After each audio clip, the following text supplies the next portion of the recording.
Hello दोस्तों, देखिए आप लोगों के लिए यूपी बोर्ड में गणित विषय के महत्वपूर्ण प्रश्न, मतलब महत्वपूर्ण गणित विषय में यूपी बोर्ड 2025 में आने वाले सभी प्रश्नों के आपको हल दे रहे हैं। आप लोग देखिए समझिएगा। पहला सवाल क्या है, एक बेलन का व्यास, जब आपका व्यास दिया हो तो आपको मालूम है कि व्यास को डी से लिखते हैं और डी कितना दिया, 14 सेंटीमीटर। 14 सेंटीमीटर आपको दिया है तो आपको व्यास से क्या करते हैं हम, आप त्रिज्या निकालते, त्रिज्या को आर से लिखते हैं। त्रिज्या कितनी निकलेगी, व्यास की आधी होती त्रिज्या। अगर ये 14 है तो ये आपका कितना का 7 सेंटीमीटर। लेकिन इस सवाल में ब्रैकेट में भी दिया था क्या, त्रिज्या बराबर 7 सेंटीमीटर तथा ऊंचाई, ऊंचाई को क्या लिखते हैं, एच से। एच दिया है, एच कितना दिया आपके पास 20 सेंटीमीटर। उसके बाद आपको क्या ज्ञात करना है, बेलन का वक्रपृष्ठ। आप लोग को आर दिया है और एच दिया है। उसके बाद आपको क्या ज्ञात करना है, बेलन का वक्रपृष्ठ ज्ञात करना है। अब वक्रपृष्ठ ज्ञात करना तो बोर्ड पेपर में आपको जाने से पहले आपको बेलन का वक्रपृष्ठ का फार्मूला याद होना चाहिए। बेलन का वक्रपृष्ठ का फार्मूला क्या होता है, 2 पाई आर एच। बस फार्मूला नोट कीजिए और उस फार्मूले में मान भरिए और आपका आंसर आपके पास होगा। देखिए 2 लिखा, 2 लिख दीजिए। बीच में कौन चिन्ह होता है, गुणा चिन्ह। पाई का मान 22/7 लगाइए। उसके बाद गुणा, आर का मान कितना है आपके पास, आर का मान कितना है 7 दिया, 7 लिखिए। उसके बाद गुणा एच, एच का मान कितना 20 है, 20 लिखिए। अब 7 से 7 कट रहा है, 7 से 7 काट दीजिए। 22 दूना कितना 44 गुणे 20। उसके बाद अब 2 से गुणा मारिए, 2 चौको 8 और 2 चौको 8, 88 आगे 1 जीरो बचा, 0 लगा दिया। वक्रपृष्ठ में लास्ट में हमारे पैमाने कायम थे सेंटीमीटर में, तो सेंटीमीटर और यहाँ ऊपर स्क्वायर लगा दीजिए। यही आपका आंसर, पहला सवाल आपका हो गया। ठीक है, आर आपका डी ये हो गया, आर ये हो गया, आपका एच हो गया। मतलब डी क्या है आपका व्यास, व्यास से हमने निकाला त्रिज्या, त्रिज्या। ठीक, और त्रिज्या ना निकालते तो हमारे सवाल में दी हुई थी और त्रिज्या निकालने के बाद हमने और क्या किया, आपके सवाल में ऊंचाई दी थी, ऊंचाई को एच से लिखते हैं और एच हो गया आपका 20।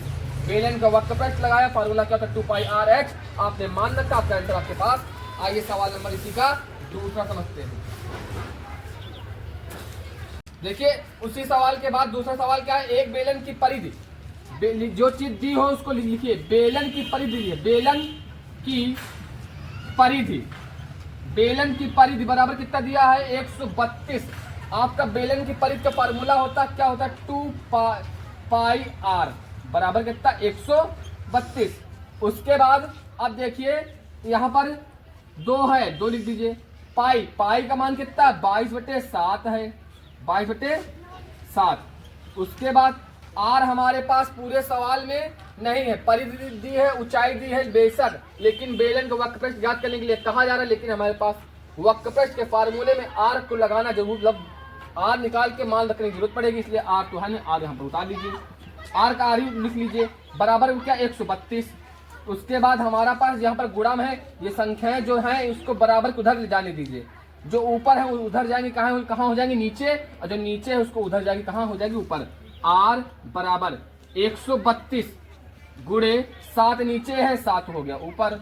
उसके बाद 2 और 22 ऊपर था हमारे पास, 2 और 22 नीचे आ गया। अब 2 से 132 कट जाएगा, काटिए। 2 छंग 12, एक उधर जाएगा, 2 छंग 12, 22 23 66, 7 त्रिक 21। आर बराबर कितना आ गया 21, आर बराबर 21 आ गया। आपके सवाल में एच दिया था कितना है, एच बराबर कितना दिया दूसरे सवाल में हमारे पास 20 दिया है। अब वक्रपृष्ठ, बेलन का वक्रपृष्ठ फार्मूला लगाइए, कितना होता है 2 पाई आर एच। तो 2 पाई का मान 22/7, आर का मान हमने निकाल लिया 21 गुणा एच का मान 20। 7 से 21 कट जाएगा, 7 त्रिक 21। उसके बाद 2 22 दूना 44 और 3 दूनी 6, 1 0 0 लगा लीजिए। 6 चौक 24, 24 के 4 हासिल आवा 2, 6 चौक 24, 24 2 26, 1 0 बचा 0 लगा दीजिए। सेंटीमीटर स्क्वायर लगाइए, यही आपका आंसर। देखिए इस सवाल को लगाने का अपना दूसरा तरीका क्या है, ये तो हुआ आपका पहला तरीका फार्मूला के माध्यम से, लेकिन दूसरा तरीका अगर इसी सवाल को लगाएंगे तो वो कैसे लगेगा, देखिए यहाँ से आपको रेस कर लीजिए, ये हुआ पहला तरीका।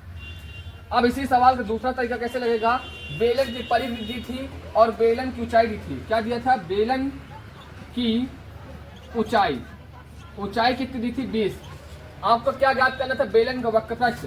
तो लिखिएगा बेलन का वक्र पृष्ठ फार्मूला होता 2πr(h)। तो आपको मालूम है कि 2πr ये काहे का फार्मूला है, बेलन की परिधि का, और h हो गया ऊंचाई। तो इसमें आपका बेलन की परिधि का फार्मूला मान दिया है, ऊंचाई का मान दिया, इसमें रख दीजिए। 2πr(h) हो गया कितना, 132। गुणा लगाइए क्योंकि गुणा चिन्ह लगा यहाँ पर से। h कितना 20 और गुणा कीजिए, 2 दूनी 4 और 2 तिहाई 6, 2 1 कम 2 और 1 जीरो बचा, जीरो लगाए 2640 उसमें भी आया था, 2640 उसमें भी आया सेंटीमीटर स्क्वायर। यही आपका आंसर। सवाल नंबर पहला, सवाल नंबर दूसरा कंप्लीट हो गया। सवाल नंबर तीसरा आइए समझते हैं। देखिए उसी बात तीसरा सवाल क्या है, एक बेलन की त्रिज्या को r से लिखते हैं, त्रिज्या कितनी दी 7 सेंटीमीटर। उसके बाद ऊंचाई को h से लिखते हैं, कितना दिया 10 सेंटीमीटर।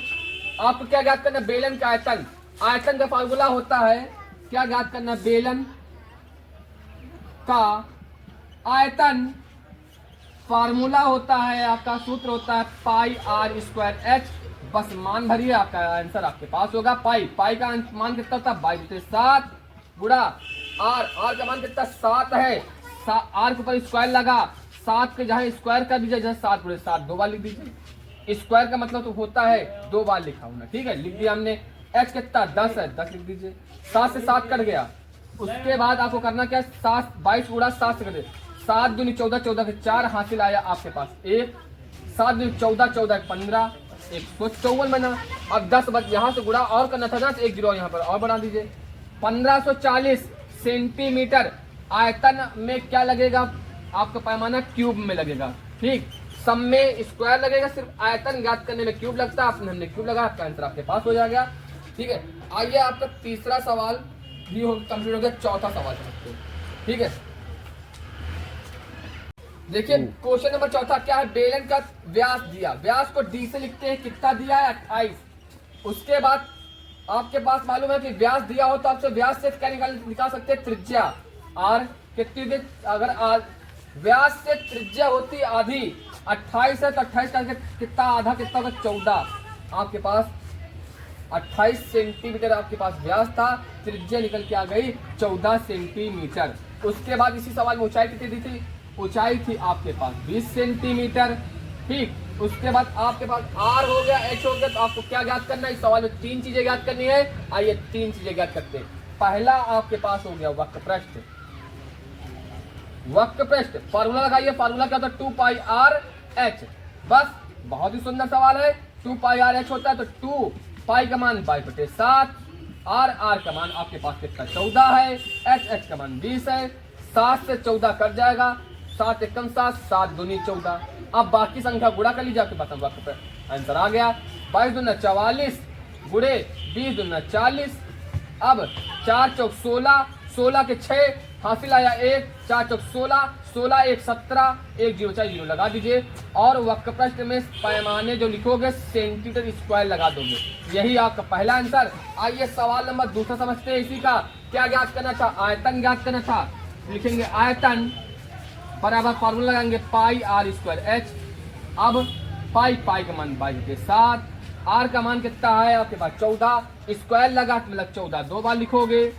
h कितना है आपके पास 20, 7 से 14 कर जाएगा, 7 दूनी 14। अब आगे क्या करना है, 22 दूना 44 गुणे 14 दूना 28, 1 जीरो 4 जीरो लगा देंगे, ठीक। एक बार गुणा कर लेते हो, एक बार और। 22 दूना कितना 44, गुणा चिन्ह लगाया, 14 दूना 28, 1 जीरो 4 जीरो लगा दिया। अब आपको इन दोनों गुणा कीजिए, आपके पास आंसर निकल के आ जाएगा। कैसे, देखिए 28 गुणे 44 कर लीजिए, 4 8 चौक 32, 32 के 2 हासिल आया 3, 8 चौक 32, 32 के 2 हासिल आया 3, 8 4 दूनी 8, 8 चौक 32, 32 के 2 हासिल आया 3, 4 दूनी 8, 9 10 11 गुणा लगाइए, 4 से फिर पढ़ना, यही आएगा 200 2 1 1, इसको जोड़िए 2 3 2 1, मतलब आपको 28 गुणे 44 करोगे तो आपका आंसर कितना निकल के आ गया 1232।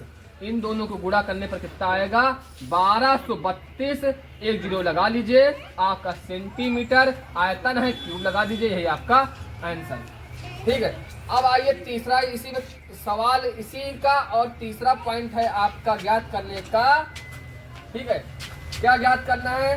संपूर्ण पृष्ठीय क्षेत्रफल बेलन का संपूर्ण पृष्ठीय क्षेत्रफल ज्ञात करने का फार्मूला क्या होता है? 2 पाई r ब्रैकेट में h प्लस r बराबर 2 गुणा पाई का मान 22/7 गुणा r आपके पास कितना था 14 ब्रैकेट बंद, h कितना था 20 प्लस r कितना था 14 ब्रैकेट क्लोज। ठीक, 7 से 14 कर जाएगा, 7 के साथ 7 दूनी 14, 22 दूना 44, 44 दूना आपके पास 88 आ जाएगा ब्रैकेट 20 और 14 34। ठीक, उसके बाद अब क्या करेंगे 88 गुणे 34 कर लीजिए, आपके पास आंसर आपके पास आ जाएगा। आइए करते। ठीक है, 4 8 चौक 32, 32 के 2 यहाँ से लाए आपके पास 3, 8 चौक 32, 8 चौक 32, 32 के 2 यहाँ से लाया 3, 8 चौक 32, 33 35 गुणा लगाइए 3, 8 तिक 24, 24 के 4 हासिल आया 2, 8 तिक 24 25 26 जोड़ लीजिए 2 9 9 2 सेंटीमीटर स्क्वायर। बेलन का संपूर्ण पृष्ठीय क्षेत्रफल कितना इस सवाल का आएगा? अगर r हमारे पास 14 होगा, h हमारे पास 20 होगा, तो आपका फार्मूला लगाइए, इस फार्मूले के अनुसार मान भरिए, आपका आंसर 2992 आपके पास आएगा। आइए इन्हीं सवालों के साथ कुछ और सवाल समझते हैं।